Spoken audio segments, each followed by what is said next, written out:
Good morning, students. In previous lectures, we studied about many more in this chapter. Now, here, the previous lecture is based on alimentary canal or human alimentary canal, and we are discussing about the digestive tract. Now, here, the today's topic on which we are going to discuss associated digestive glands.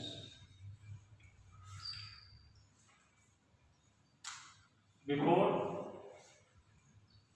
study about associated digestive glands, we first define digestion. What is digestion? Digestion is a process in which the complex food substances get break down into simple food substances with the action of enzymes secreted by digestive glands. Now, students, there are mainly three digestive glands.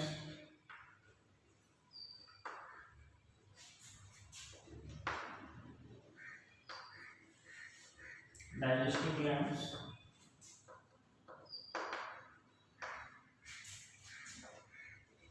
are associated with the digestive tracts.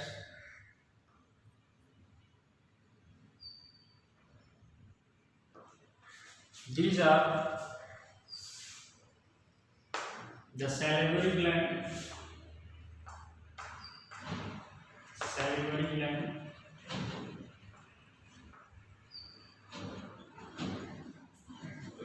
second, the largest gland of our body, liver, and next and last, pancreas, also known as mixed gland of our body. In human alimentary canal, I will discuss about the diagram of salivary gland. There are three pair of salivary glands are found in our digestive tracts. These are parotid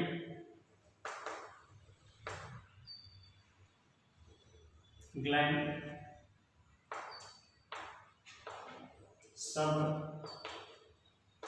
sublingual gland, and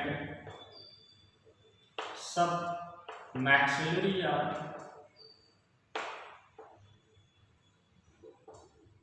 or you can also set it submandibular glands because it just lies between the mandible of the lower jaws, or you can say that submandibular gland. Salivary glands secretes a watery fluid that contains about 90 to 95% water and 5 to 10%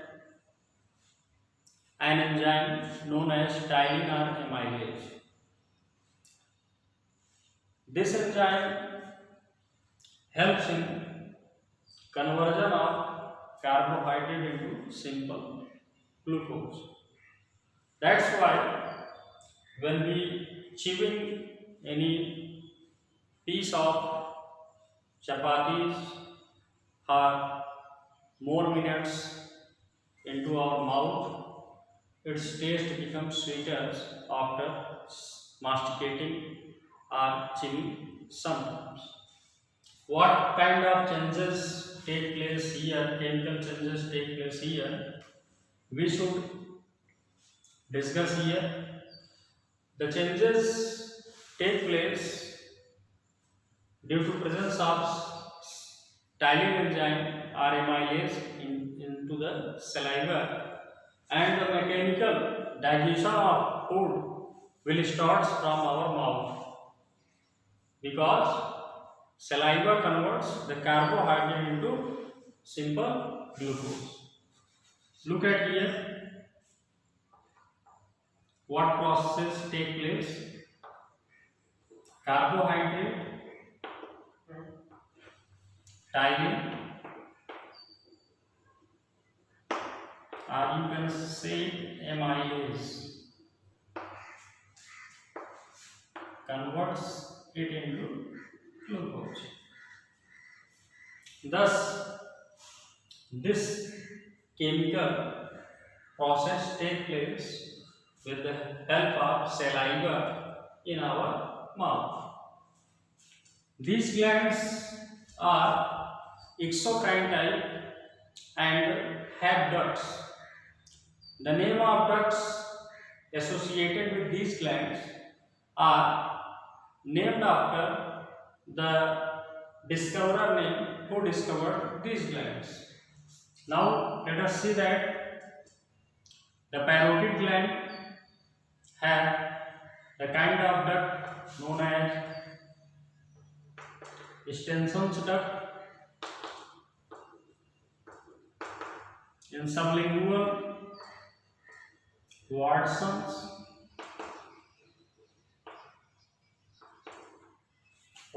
duct. And if we are talking about the submaxillary or mandibular, then here is Ravenous. Ravenous discovered this gland. That's why the duct name should be here Ravenous. Next, the submaxillary or submandibular gland was discovered by Watson. That's why the duct name would be Watson's. Thus, now we come on our another associated digestive gland, liver. First of all, we discuss what is the shape, size, structure and color and position of the liver and where it lies. The liver is present in the right side of our abdominal cavity, just in front of our stomach and above the duodenum. It is 20 to 25 centimeter long, 10 to 12 centimeter wide and 5 to 6 centimeter thick, a reddish brown color organ, weight about 1.5 kg. That's why it is regarded as the largest gland of our body. Liver is primarily divided into two lobes, the right lobe and the left lobe. The right lobe is larger in shape and further it divided into three parts. The right lobe proper, quadrate lobe and caudate lobe.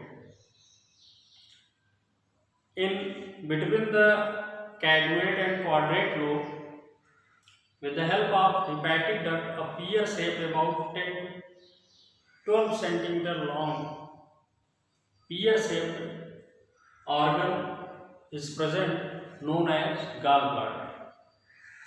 Gallbladder stores the bile juice, which is synthesized by hepatocyte cells of the liver. Liver is also known as heifer. It is the biological name of liver. Heifer, because it is consist of the kind of cells that are called hepatocyte cells. Now here we drew the sketch of liver.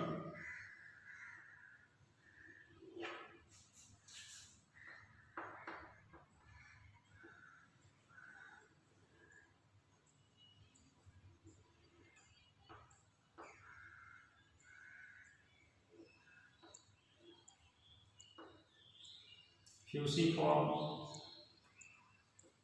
ligaments that divides the right and left segment of the liver from one another.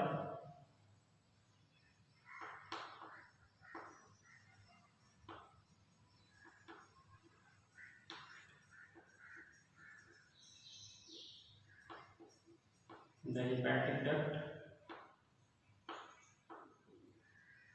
that are associated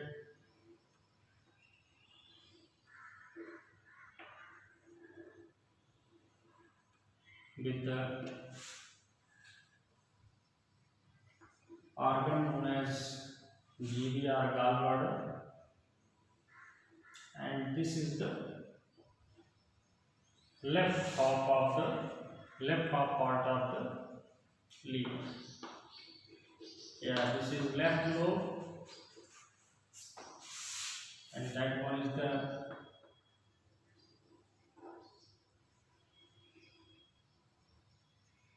right lobe.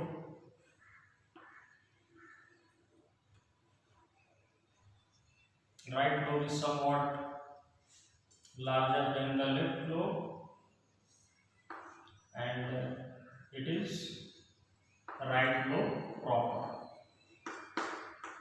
Right lobe proper.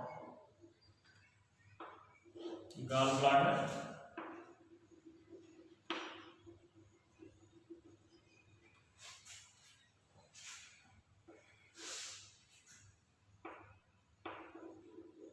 hepatic duct,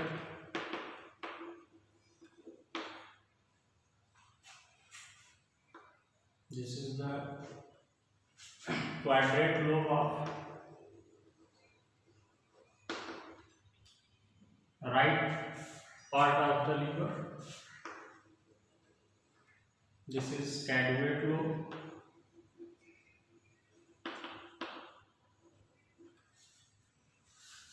And this is the fusiform ligament. Thus, students, let us again see that liver primarily divided into right and left lobe, right lobe, left lobe,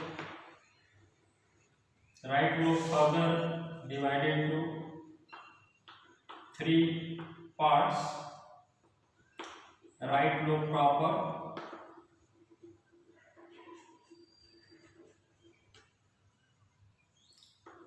quadrate lobe,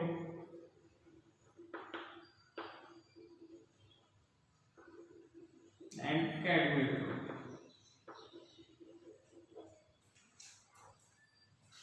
Is that clear about the liver and their structure?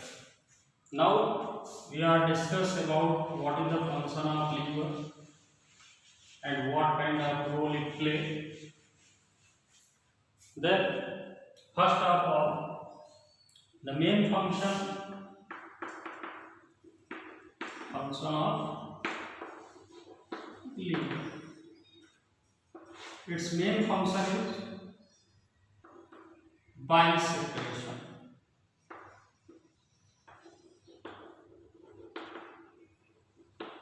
Also termed as bile juice. Liver cells synthesize a very crucial fluid type of juice that is called bile juice. It is somewhat yellowish and viscous in color.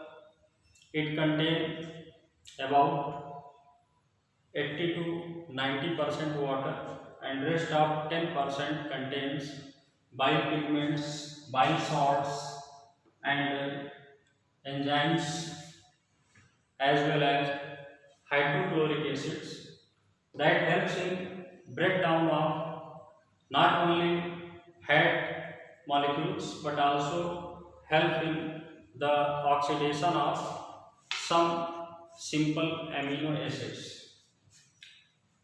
Now, the another function of liver is formation of RBCs.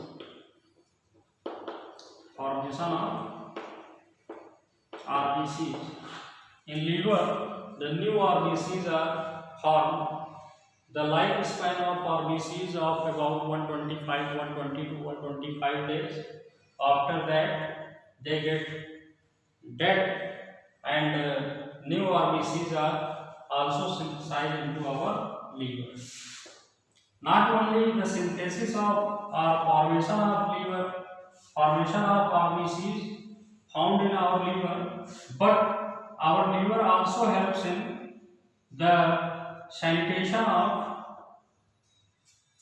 or you can say the destruction of dead RBCs inside it.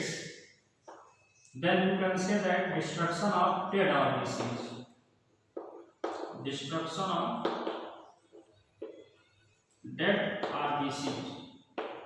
This function also takes place inside the liver, where the dead RBCs digested and break down into useful substances, as well as the coloring matters of the blood will be poured into the blood stream and flow to the kidney for removal of such kind of harmful substances like creatinine, creatine, bilirubin. Students, if the level of bilirubin is maximum in our body, or you can say that blood, then the person suffering from a very serious disease that is called jaundice. Another detoxification of substances. Liver also detoxify the harmful substances which are coming in our digestive tract, such as bacteria and other harmful or poisonous substances. This process is also known as detoxification of substance. Another most peculiar and important function of the liver is formation of urine, or you can say that urea. This is very peculiar feature. Formation of urea. Urea is formed by the combination, or you can say that reaction of ammonia and carbon dioxide. This is present in our blood. Here they combine with one another inside our liver, and the complex or organic substance is formed with NH2CO, NH2, that is the chemical formula of urea. After the formation of urea, it dissolves into water and passes to our kidney. There, this nitrogenous waste substance is removed out in the form of urine from our body. Thanks students for joining today's class.